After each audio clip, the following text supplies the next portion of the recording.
Nevada sempre foi conhecida por seus extremos, mas naquele ano o deserto parecia decidido a provar um ponto. Nada ali crescia sem resistência.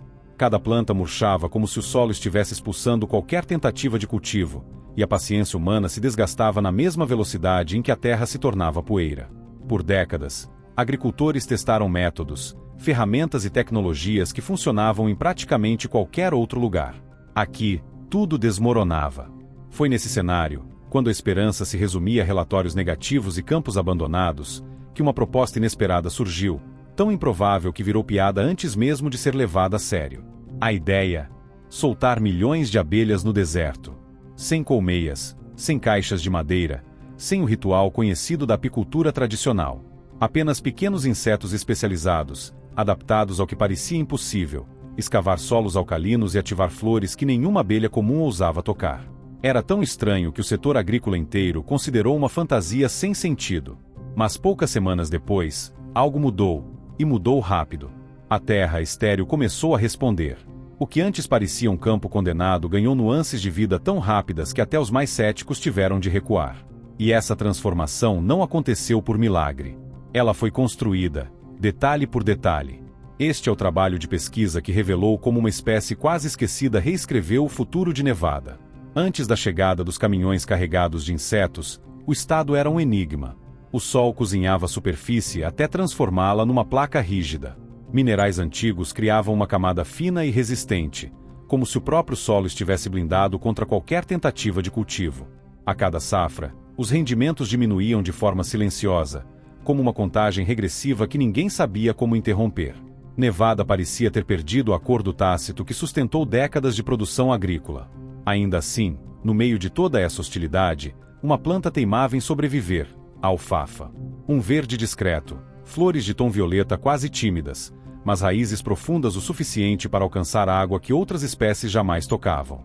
E quando polinizada da forma certa, essa planta não apenas resistia, ela gerava pequenas sementes com valor alto bastante para manter um agricultor no jogo.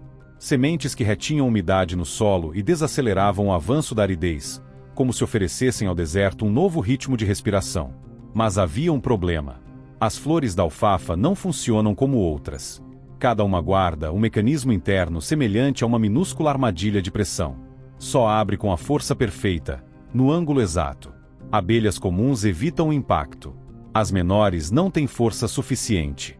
O resultado: hectares de flores intactas, belas, porém inúteis, ornamentando campos que precisavam de sementes, não de paisagem. Sazonalmente, produtores enchiam sacos cada vez mais leves, observando o prejuízo aumentar. Em 2023, o limite havia sido alcançado. A alcalinidade avançava ano após ano, enfraquecendo as plantas. Técnicas modernas falhavam diante da peculiaridade do solo local. E a ironia final era cruel. As notas antigas que mencionavam a única espécie capaz de acionar o mecanismo da flor citavam também o desaparecimento quase total desse inseto, vítima de décadas de manejo químico e perturbação do solo. Nevada parecia uma porta trancada cujo trinco ninguém conhecia. O que ninguém imaginava é que a chave estava enterrada ali mesmo, debaixo da crosta branca que todos tratavam como inimiga: a abelha alcalina. A virada aconteceu por acaso.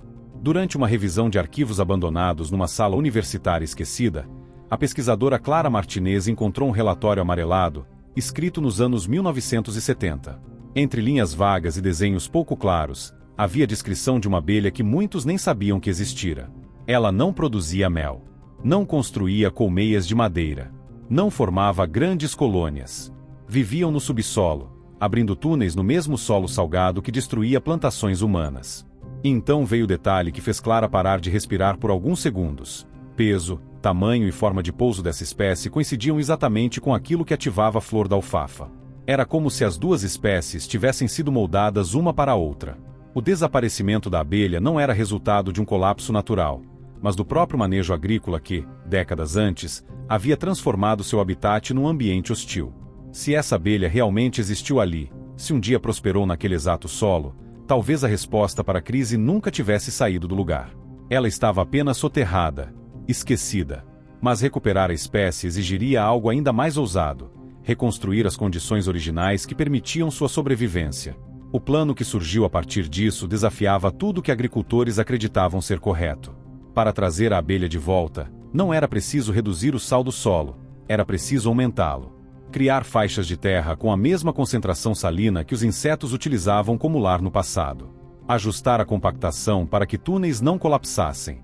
Manter um nível de umidade subterrânea constante. E ainda distribuir sal suficiente para desencorajar outras espécies, mantendo o ambiente exclusivo para o inseto certo. O resultado visual era tão estranho que parecia um erro. Uma pequena planície branca, reluzente, como um fragmento de salina no meio da fazenda. Sob ela, uma rede subterrânea cara e precisa. Acima dela, silêncio. Nenhuma colmeia. Nenhuma estrutura que lembrasse apicultura.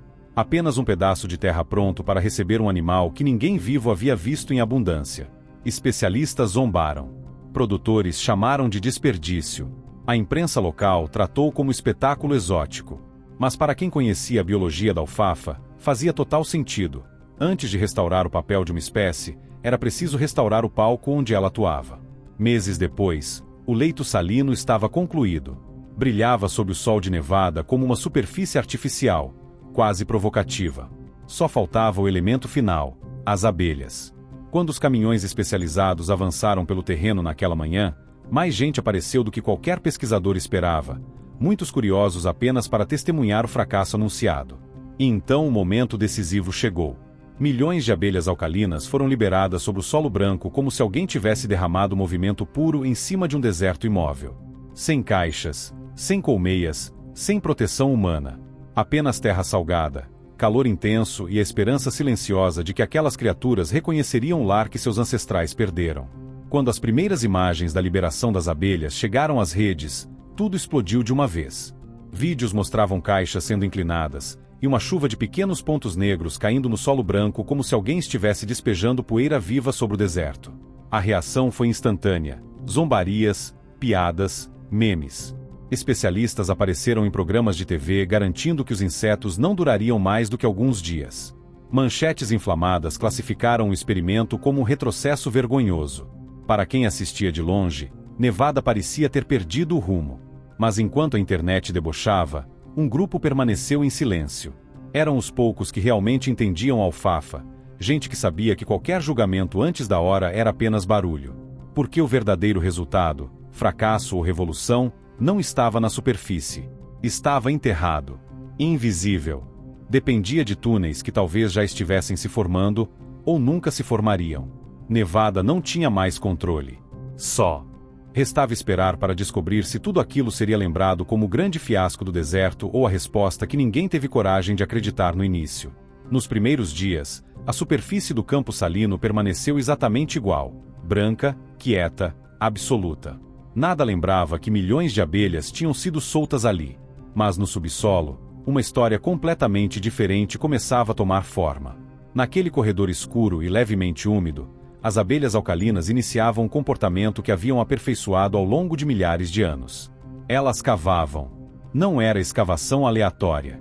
Cada túnel surgia em formato de arco, quase idêntico aos anteriores, como se todas seguissem um projeto invisível. A profundidade e a largura eram tão uniformes que, para um observador humano, pareceriam construções coordenadas. Dentro desses túneis, elas modelavam pequenas câmaras, revestindo as paredes com pólen e secreções nutritivas, preparando o berço onde depositariam seus primeiros ovos, vidas inteiras escondidas a poucos centímetros abaixo dos pés de quem duvidou delas. A forma como escolhiam o local impressionava ainda mais. Elas se orientavam pela firmeza da terra, pelo cheiro dos minerais e por nuances de umidade que escapavam do sistema de irrigação subterrâneo.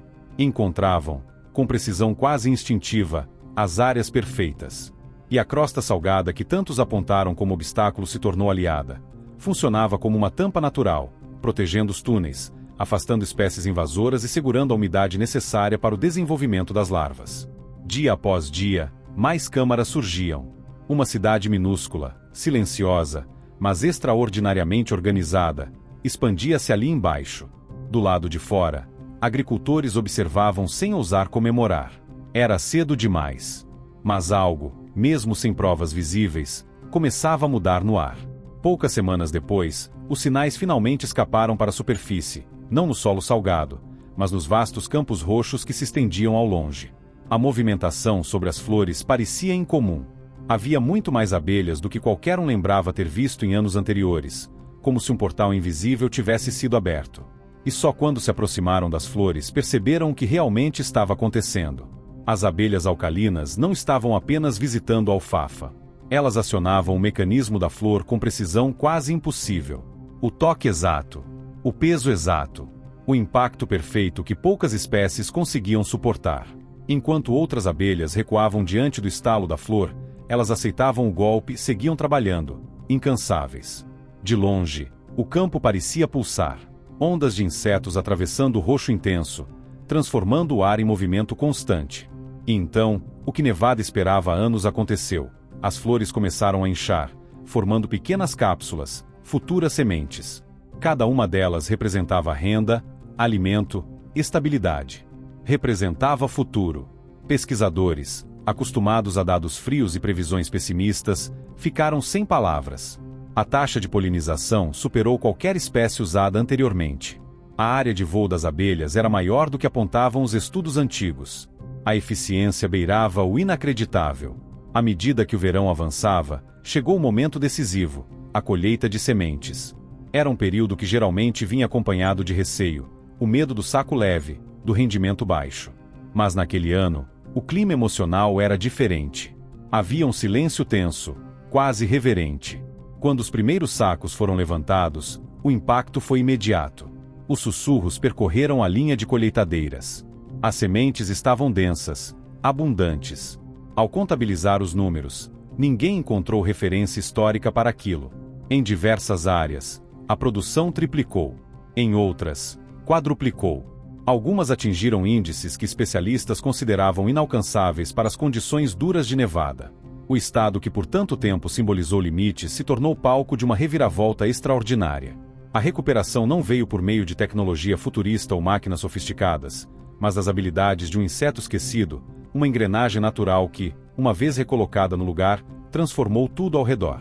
Ali, sob uma crosta branca de sal, as abelhas alcalinas construíram não apenas túneis, mas a possibilidade de um novo capítulo.